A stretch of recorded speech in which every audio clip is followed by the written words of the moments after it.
Lors de crises organisationnelles, nous avons constaté que l'identité collective était déstabilisée et que seule l'identité individuelle pouvait permettre une réorganisation liée à une perte de repères.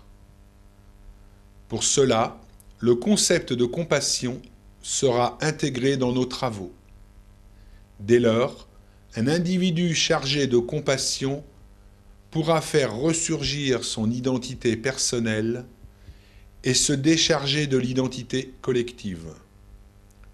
Cette personne pourra ainsi devenir un point central et unique entre les acteurs subissant la crise et le système décisionnel de l'entreprise.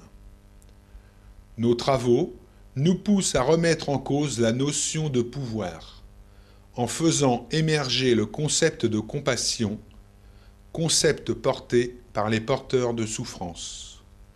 Point de départ, la résilience qui démarre par l'intervention des porteurs de souffrance, ce sont des catalyseurs de la souffrance d'autrui.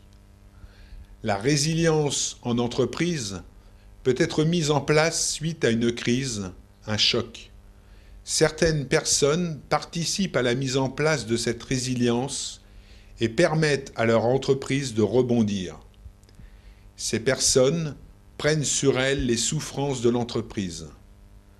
La compassion est une fenêtre ouverte sur l'identité personnelle des individus et de l'organisation en tant qu'accomplissement personnel et collectif dans un processus de création, de maintenabilité et de dissolution des unités sociales. Ce processus peut prendre la forme d'interrelations, de discours ou d'un système organisé.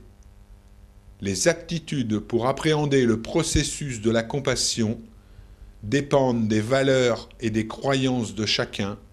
En cela, elles concerneront l'identité et la culture de l'organisation.